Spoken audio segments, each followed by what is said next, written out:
Olá, sou o professor Cláudio Scora e essa é a disciplina de Cultura e Comportamento Organizacional. Neste tópico, vamos abordar o tema da liderança. De uma maneira geral, a liderança representa a capacidade de estimular pessoas a alcançar um ou mais objetivos. O líder utiliza a palavra e o exemplo para transmitir ideias que favorecem o trabalho em equipe e o desenvolvimento individual de cada pessoa, de cada liderado. Justamente nesse ponto é que temos que diferenciar o que faz um líder e o que faz um chefe. Enquanto o chefe busca bons resultados, mesmo que para isso tenha que ser impositivo e algumas vezes até cruel, o líder inspira os outros a fazerem o melhor de si para eles e para a organização. Sobre esses e outros assuntos é que iremos dedicar nosso tempo de aprendizado. Desejo a todos e todas bons estudos.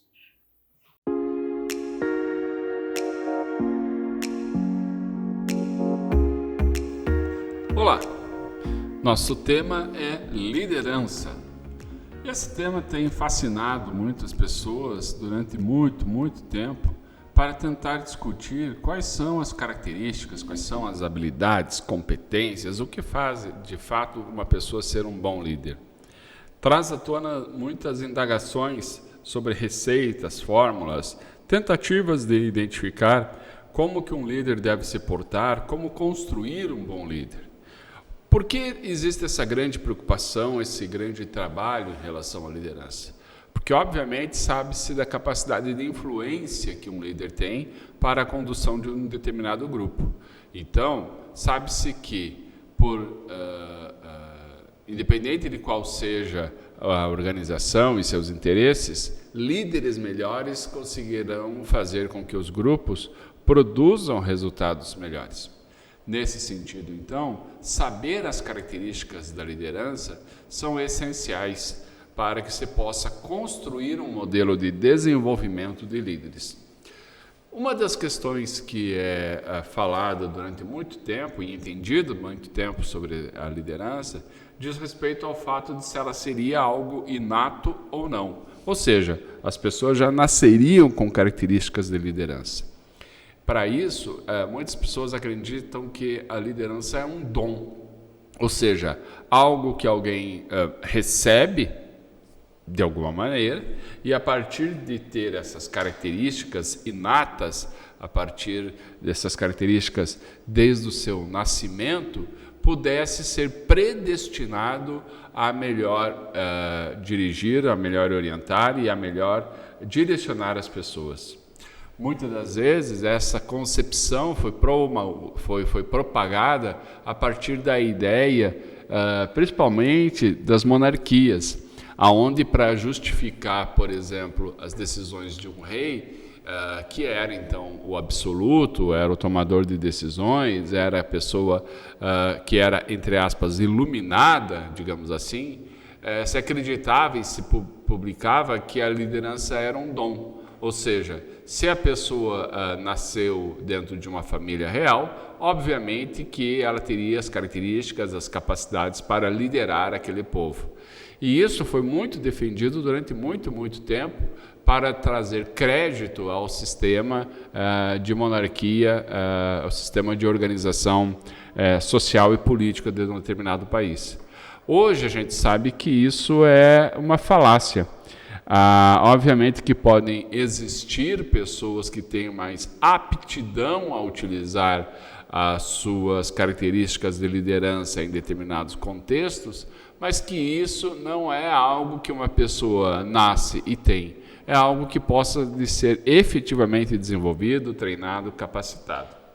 O que podemos falar sobre liderança? Trazemos aqui no slide 2 o conceito do Stodgill, que diz que liderança pode ser entendida como um processo de influenciar as atividades de um grupo organizado em seus esforços para o estabelecimento e alcance de metas.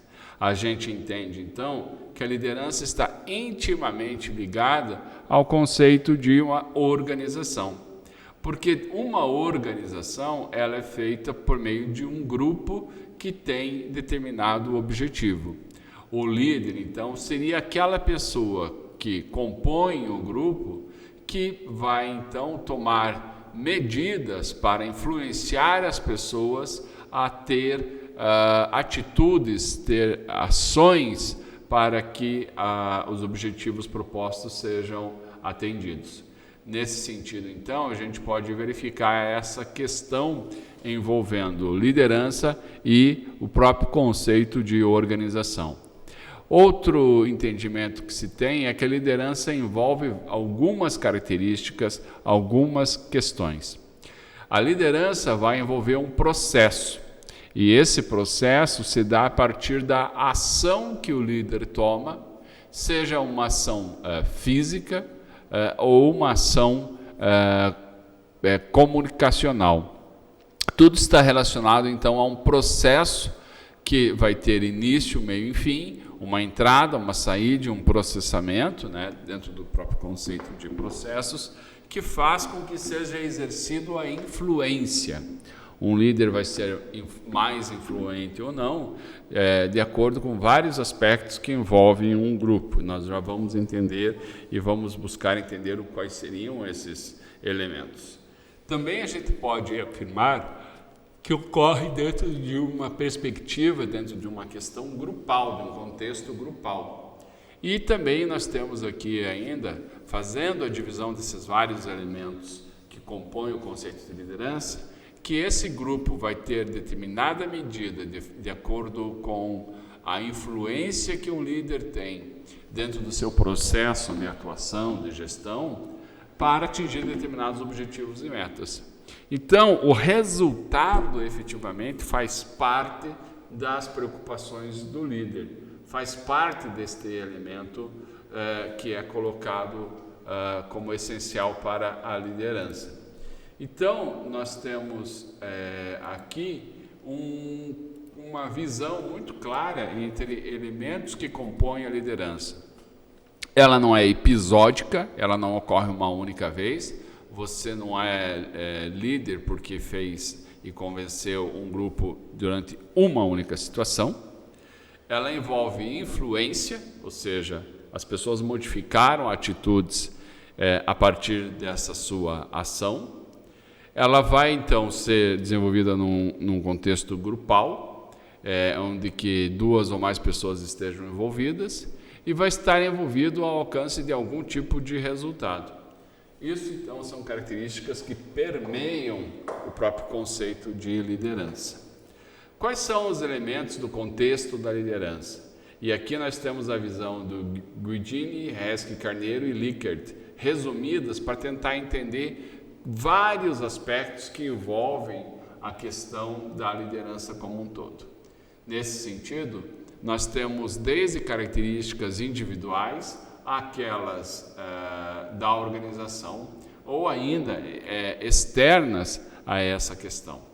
Então, dentro do contexto de liderança, nós temos características pessoais dos liderados, ou seja, cada pessoa dentro de um grupo, para assumir uma posição de líder e para externalizar sua influência sobre os demais, vai ter motivações, necessidades e competências.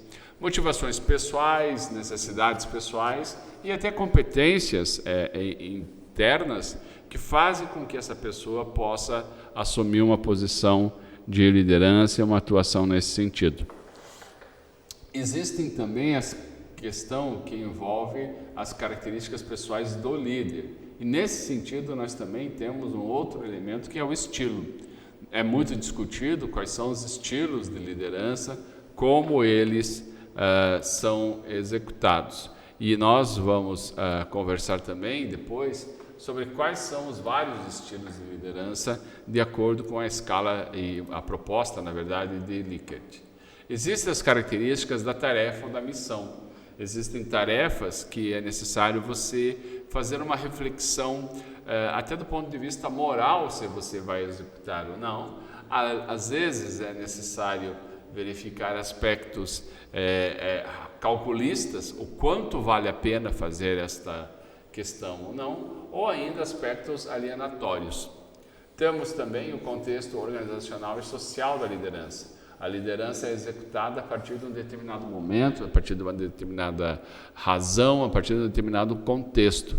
Nesse sentido, nós podemos perceber que esse conjunto, esse amálgama, essa mistura de características do grupo, ou seja, dos liderados, do próprio líder, da tarefa ou da missão a ser executada e do contexto em que todos estão vivendo e percebendo, vai gerar as características do que se entende e do que é a liderança.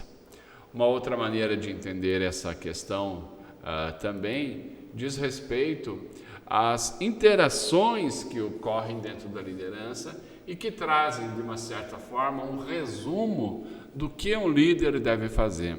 Quais são um conjunto de macrocompetências que fazem com que um líder possa ter êxito na condução de um determinado grupo. Para isso, o Testa, Lafarge e Thiet-Quartet abordam que esse conjunto de 4 competências, na verdade, 4 macrocompetências, vão sintetizar o que faz um líder. Quando se pergunta o que faz um líder, basicamente ele tem, além da influência já dita, propagada e comunicada pela gente aqui, a capacidade, a necessidade e a possibilidade de nortear. Nortear no sentido de dar o norte, dar a direção, dar as condições para que as pessoas percebam a utilidade de se fazer algo no sentido de atender e buscar entender e atender os objetivos que foram preconizados para aquele grupo. Um grupo é formado de diversas maneiras, para diversas finalidades, e então, por meio das ações que são realizadas pela organização, determinado a esse grupo um determinado objetivo, uma determinada razão de existir. O que o líder faz com sua influência é direcionar as pessoas a se atingir aquele determinado objetivo. Ele vai fazer isso a partir da sua capacidade de comunicação. Então, além de influenciar e nortear, comunicar passa a ser um elemento relevante dentro das macrocompetências de liderança. E, por fim, ele vai reunir as pessoas, ele vai reunir recursos, ele vai reunir aspectos motivacionais, psicológicos, que façam com que as pessoas se sintam confortáveis na realização daquela tarefa. Ou, se não conseguir criar um ambiente confortável, pelo menos as condições mínimas para que aquilo seja feito, e não faça com que as pessoas desistam da realização das atividades. Então, as macrocompetências da liderança dizem respeito à influência, norteamento ou direcionamento, comunicação e reunião.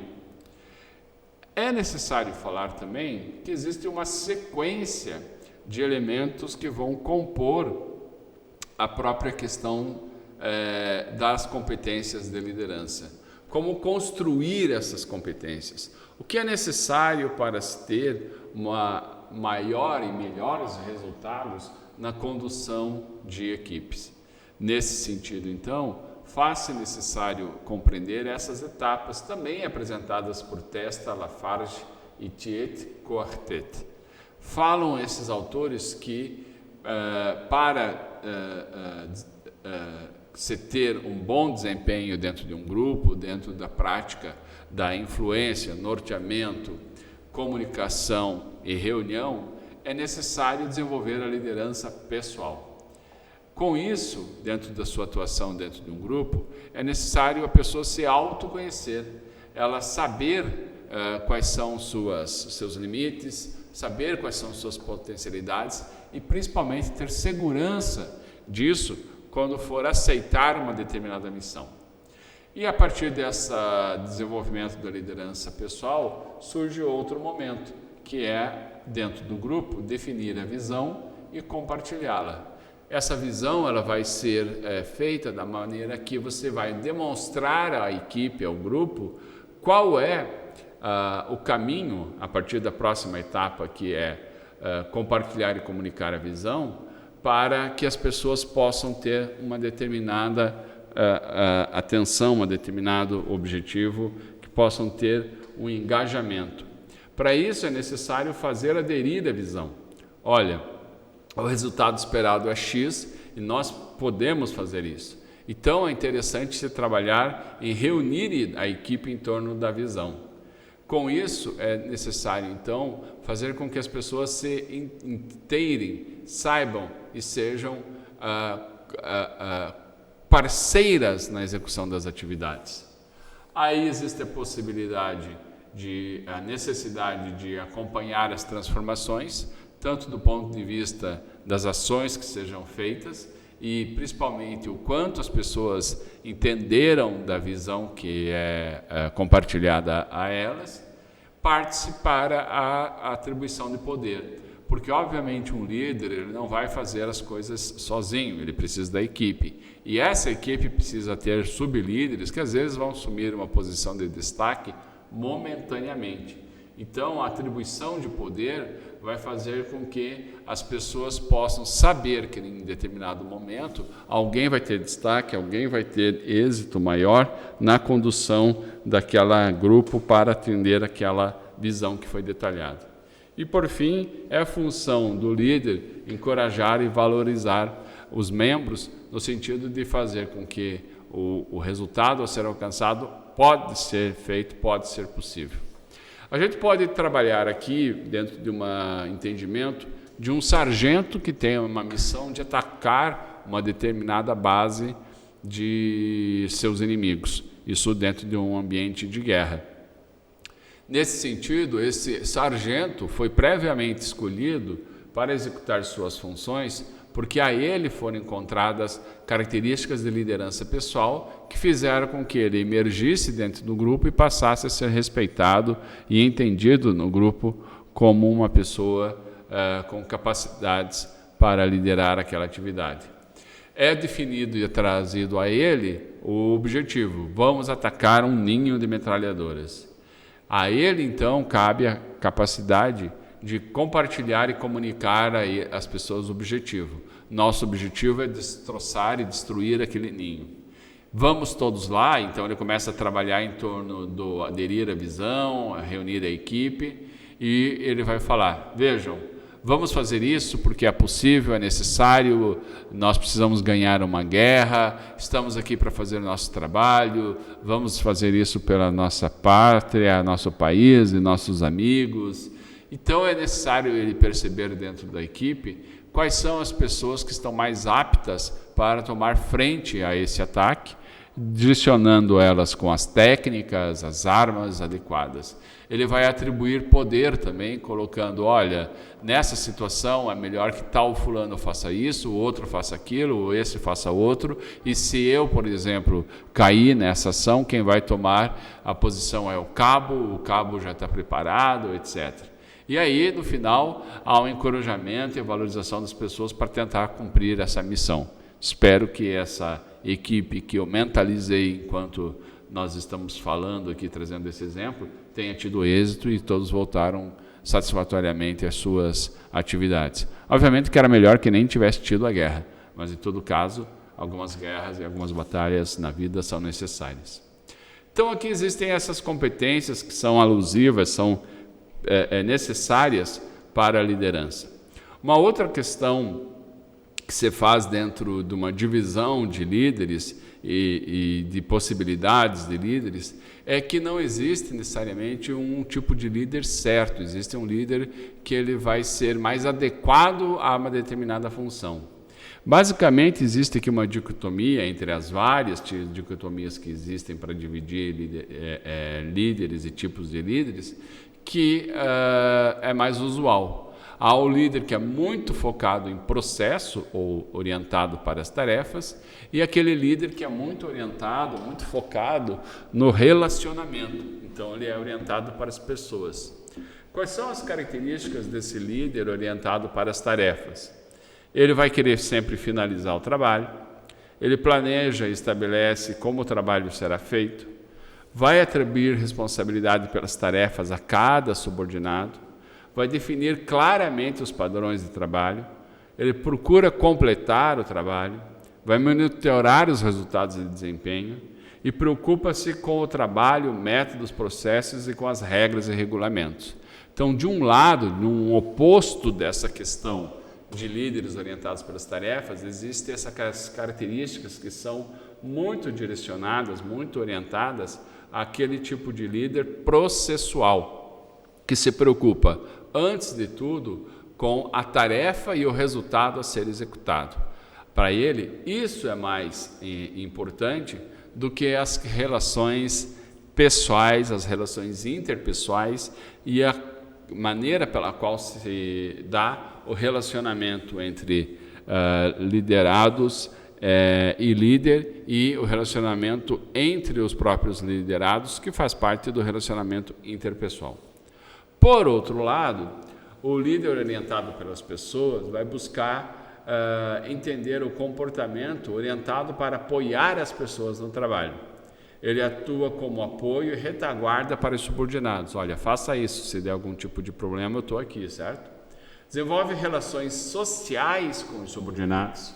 Ele respeita os sentimentos das pessoas, é sensível quanto às necessidades, mostra confiança nos seguidores e ele preocupa-se com as pessoas, com seus sentimentos, aspirações, necessidades e emoções.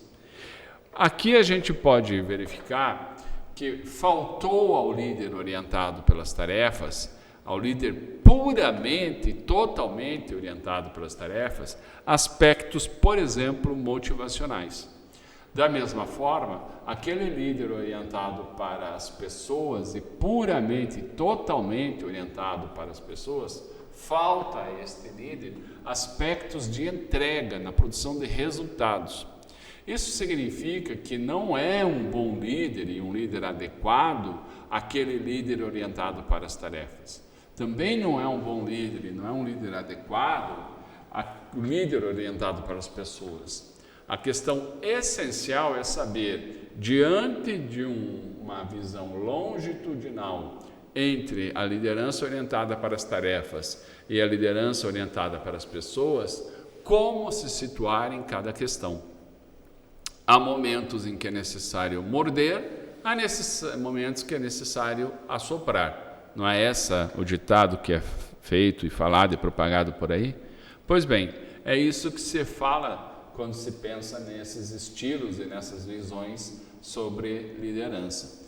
O líder orientado para tarefas e o líder orientado para as pessoas dificilmente terão êxito se ele vai ficar focado em apenas um desses líderes.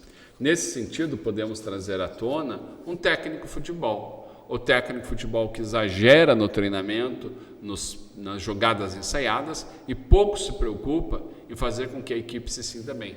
Da mesma forma, um técnico de futebol que é extremamente motivador, trabalha na questão psicológica, no engajamento, mas não treina nenhuma jogada ensaiada, não treina fisicamente seus atletas. Esse técnico não vai ter êxito para sempre. Então é necessário saber cotejar, sopesar quais as atitudes, quais os momentos, quais as ações indicadas a cada uma das etapas de vida do grupo e principalmente de acordo com as missões que são dadas.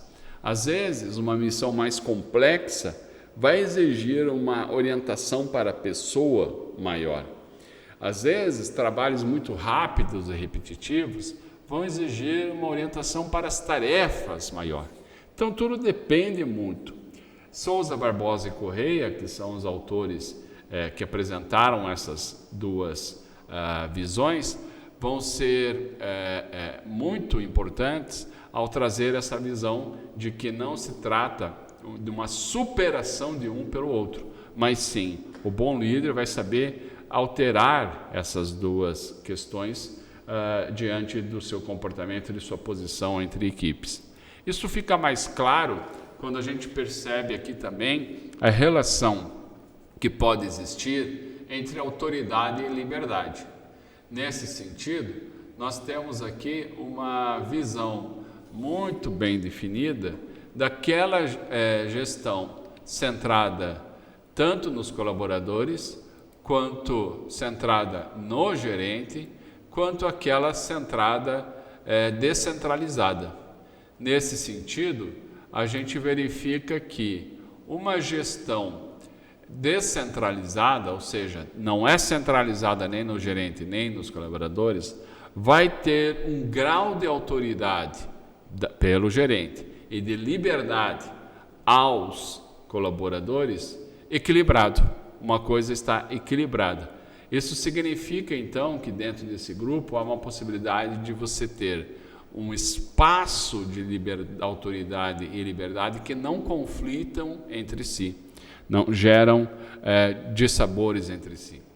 Da mesma maneira, a gestão centrada no gerente, ela vai ter um aspecto de autoridade maior que liberdade, aonde o ambiente não é criado e não se faz necessário questionar autoridades, é para se cumprir ordens. Aqui nós podemos ter medidas de organizações como as organizações militares ou ainda as organizações eclesiásticas. Ali a autoridade dos superiores ela não pode ser questionada e a liberdade dos liderados vai ser cada vez menor. Nós temos aqui, por exemplo, uma situação muito clara para você entender a necessidade de momentos em que a autoridade deve ser melhor do que a liberdade. Digamos que você está dentro de um avião e dentro desse avião, obviamente, existe o piloto. Ao piloto cabe tomar decisões a respeito daquele painel de informações que existem na frente dele. Existe todo um conjunto de informações ali e cabe ao piloto analisar todas as informações que estão expostas no painel. Pois bem, aquela famosa sireninha, aquele alarme começa a soar e aquele mostruário, aquele indicador que você não dava importância, começou a fazer um barulho e demonstrar que algo está errado no avião. Nesse momento, o piloto deve assumir sua posição de gestor daquela situação e ter a autoridade para tomar decisão. Não se espera que ele reúna o copiloto, os comissários de bordo, ou ainda, como líder, vá fazer uma reunião com os passageiros para definir qual é o melhor procedimento. Ou seja, a autoridade deve ser ali apresentada e ele deve saber usar aquela autoridade. A democracia ela é importante, ela é relevante, mas nos ambientes de trabalho é necessário saber o quão importante e relevante é ser democrático. Da mesma maneira, em ambientes de gestão centralizada pelos colaboradores, a autoridade vai ser menor e a liberdade dos colaboradores vai ser maior. Nesse sentido, é preciso ter características de composição da equipe muito bem definidos. Um deles diz respeito a ter um excelente ambiente organizacional, um excelente ambiente de relações entre as pessoas, tarefas e processos muito bem definidos e claros, cada um estar ciente do que se deseja, do que se quer, e nesse sentido o líder vai ter a possibilidade de ter uma menor autoridade, uma vez que as necessidades de definição de tarefas já foram bem cumpridas, em que as necessidades de se aparar conflitos já foram cumpridas. Então é possível trabalhar em situações e ambiente em que a liberdade dos colaboradores seja maior, seja mais propícia. Nesse sentido, então, a gente pode perceber que existem certas dicotomias que envolvem elementos como uma orientação para a tarefa ou pessoas, ou ainda autoridade e liberdade. Esse gradiente de posições nos faz surgir estilos de liderança, como são estes apresentados pelo Likert, aqui no slide 9. Diz Likert, por exemplo, que existe o estilo autoritário, o estilo benevolente, o consultivo e o participativo. Cada um com suas características, cada um com as suas determinadas modo de ser. Se a gente entende o estilo autoritário, o processo de liderança ele se dá da seguinte maneira. Diz Likert que no estilo autoritário não existe confiança entre superiores e subordinados. As forças motivacionais, elas se dão pela aplicação de punição e recompensa, e isso é feito de maneira ocasional. O processo de comunicação e cooperação é há pouquíssima comunicação e nenhuma cooperação. As metas e diretrizes, geralmente no estilo autoritário, encontram forte resistência por parte dos subordinados, se dependesse só deles de tomar a decisão. Isso a gente pode ver, por exemplo, naquela decisão e no exemplo que a gente deu de atacar o ninho de metralhadora. Obviamente que se dependesse de cada um, ia falar, cara, eu não vou atacar, os caras têm uma metralhadora, pô. E o processo decisório dentro do estilo autoritário se dá por meio de decisões centralizadas na autoadministração e informações disponíveis que são parciais ou imprecisas. Parece que o estilo autoritário é todo ruim, não é? Pois bem, não é verdade, ele não é todo ruim. Ele é adequado para alguns momentos. Há momentos em que o líder precisa assumir uma posição autoritária. E nós já vamos ver, quando for trabalhar uma outra visão e um outro entendimento sobre liderança, quais seriam esses momentos. Passamos então ao estilo benevolente, aqui no nosso slide 10. No estilo benevolente, há uma confiança condescendente entre superiores e subordinados. As forças motivacionais são escassas, as recompensas, e existem eventuais punições. No processo de comunicação e cooperação, há pouca cooperação e pouca comunicação. As metas e diretrizes aqui já são um pouco mais aceitas do que no estilo autoritário, mas há uma resistência parcial por parte dos subordinados. E o processo decisório, por sua vez, as decisões são centralizadas na autoadministração, com alguma tomada de decisão em níveis menores e informações disponíveis quase sempre imprecisas. Estamos trazendo, obviamente, aqui que uma possibilidade de se construir um gradiente de informações. Isso não significa que no estilo benevolente todas as decisões vão ser quase sempre imprecisas. O que está se fazendo aqui é um estilo, uma possibilidade de você comparar as situações que existem, por exemplo, na organização que você trabalha, com as situações descritas no modelo. O modelo nada mais é do que uma tentativa de representação da realidade, mas a realidade não se enquadra necessariamente nesses tópicos. Passamos então ao estilo consultivo. Nesse estilo de liderança, conforme nos apresenta Likert, o processo de liderança se dá da maneira que se constrói uma confiança substancial entre superiores e subordinados. Dentro das forças motivacionais, recompensas e punições são eventuais.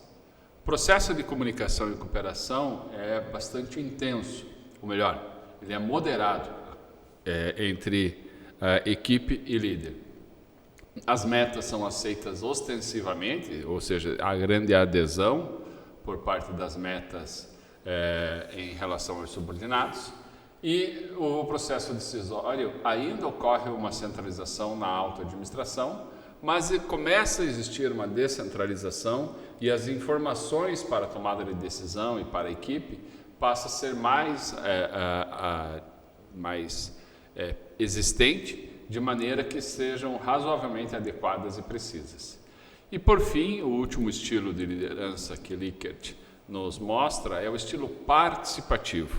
Aqui há confiança irrestrita entre superiores e subordinados, há recompensas sociais e materiais e raras punições, muita comunicação e notória cooperação no trabalho de equipe, as metas são aceitas sem resistência por parte dos subordinados e as decisões são descentralizadas e as informações completas e precisas disponíveis para a tomada de decisão.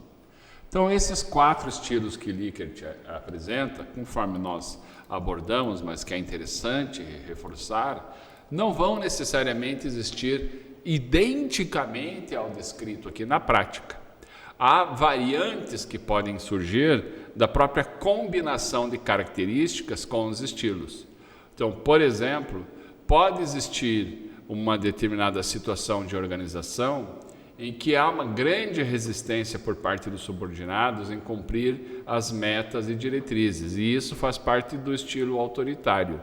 Mas dentro de um ambiente em que há muita comunicação e notória cooperação de trabalho de equipe, que é uma característica do estilo participativo.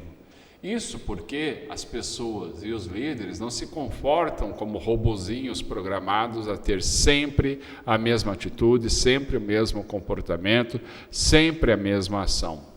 Há influências do ambiente externo que vão efetivamente modificar, alterar e trazer elementos que vão mudar aquele estado. Nesse sentido, é interessante observar o que o CSL nos trazem sobre a liderança situacional, porque a cada situação é necessário ter um determinado comportamento. E esse quadrante que se traz aqui, cotejando o estilo do superior hierárquico do líder com a maturidade dos liderados, é algo fantástico para se entender como o comportamento que a equipe tem exige e pede uma determinada tipo de atuação do líder em cada situação. Então, percebe-se que equipes com baixa maturidade, né, os liderados têm baixa maturidade, e maturidade aqui no sentido de estar prontos para fazerem o trabalho, saber conhecer-se a si mesmo, um relacionamento interpessoal muito forte, muito ajustado. Então, nesse sentido aqui, quando eu tenho uma situação de maturidade baixa, qual é a atuação, qual é o grande verbo que vai orientar a atuação do líder? Ele vai determinar. Nesse sentido, ele vai ter que trabalhar dentro daquele cotejamento que falamos antes, entre tarefa e relacionamento, ou seja, centrado em tarefas e centrado nas pessoas. Ele vai ser alto na tarefa e baixo no relacionamento, porque aquela equipe ainda não tem conhecimento suficiente sobre o que deve ser feito, como deve ser feito e quando deve ser feito. Então, a determinar o que deve ser feito, como deve ser feito e quando deve ser feito, passa a ser a grande preocupação que o líder tem para fazer com que as pessoas executem as tarefas. Agora, a partir do momento que a equipe passa a ter um pouco mais de autonomia, ou ainda passa a ter mais liberdade, de acordo com o quadrante que nós também mostramos anteriormente, a gente passa a ter uma visão da persuasão. É função do líder, então, persuadir a equipe a realizar as tarefas que são feitas. No seu comportamento diretivo, comparado com o seu comportamento suportivo, vai exigir desse líder, então, a capacidade tanto alta no relacionamento como na tarefa, uma vez que a equipe passou a ter uma capacidade maior de entendimento dos processos a serem feitos, das tarefas a serem feitas, e, ao mesmo tempo, o líder precisa trabalhar no que se diz no emocional, nos aspectos psicológicos, motivacional, tentando gerar comprometimento e engajamento. Agora, a equipe já passou por uma nova etapa, ela já está mais ciente das tarefas a serem feitas, ela está mais qualificada. Busca-se, então, agora, dentro do estilo do líder, um momento novo para a atuação, já que a maturidade dos liderados passou a ser moderada. Nesse sentido, o verbo que vai acompanhar a atuação do líder é o de compartilhar. Nesse sentido aqui, a preocupação dele quanto à tarefa baixa e ele passa a ter uma preocupação maior, alta no relacionamento.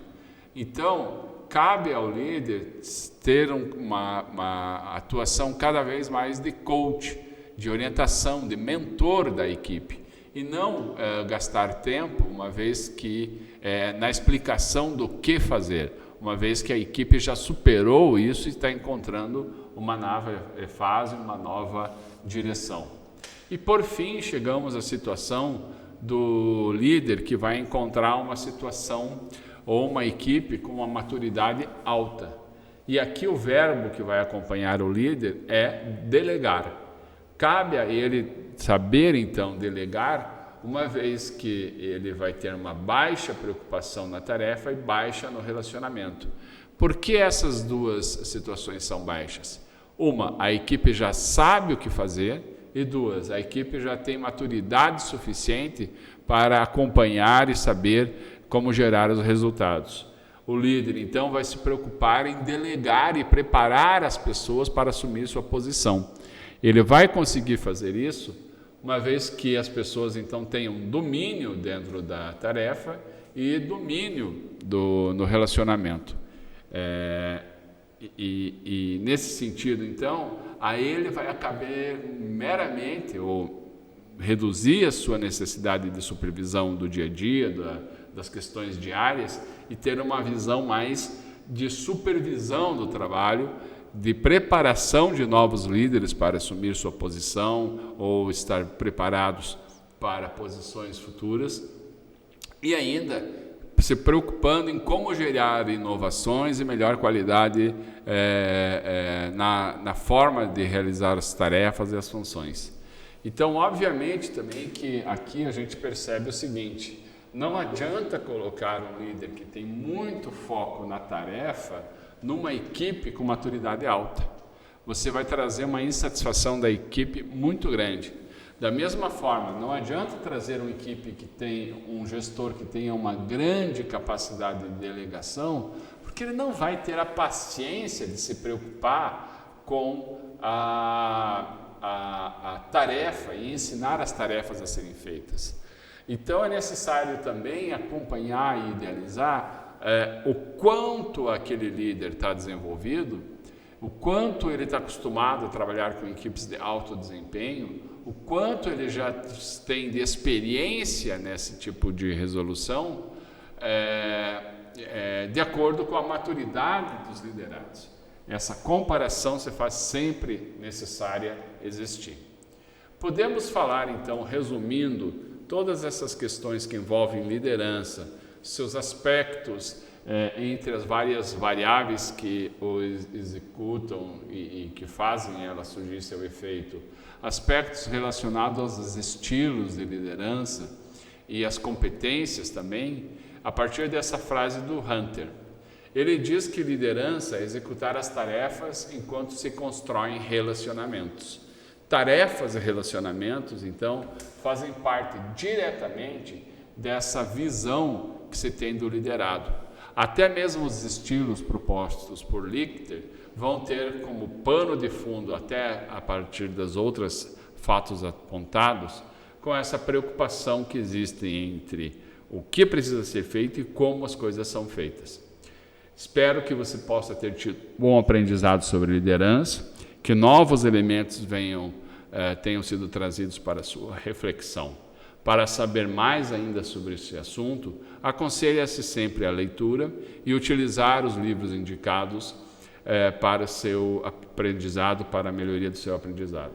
Desejo boa sorte, boa competência e muita dedicação na continuidade dos seus estudos. Nesse tópico da disciplina de cultura e comportamento organizacional, podemos aprender como os líderes desempenham seus papéis na condução das pessoas nas organizações. Percebemos, por exemplo, que por meio do estilo da liderança pode-se compreender quais são as competências que caracterizam o modo de agir de um gestor, ou seja, como um gestor planeja, organiza, lidera, coordena, controla e avalia os esforços individuais e grupais para levar adiante o seu trabalho e o trabalho da equipe dentro de uma organização. Também é objeto de preocupação do líder a forma como essas características interagem e interferem nas atividades e nas tarefas realizadas por uma pessoa para atingir aquele bem comum. Atua, então, o líder tanto na esfera individual como coletiva, de uma forma a garantir que os objetivos organizacionais pré-estabelecidos seja conquistado, seja auferido. Entender qual o melhor estilo de liderança pode trazer resultados consistentes na condução de grupos e é uma das mais avançadas demonstrações de maturidade de um líder em uma carreira profissional. Ou seja, aquele que tem capacidade de mudar seu estilo perante um determinado desafio ou de acordo com a exigência que o grupo tem deste líder. Espero que você tenha tido uma boa experiência de aprendizado neste tópico. Agradeço sua companhia. Bons estudos.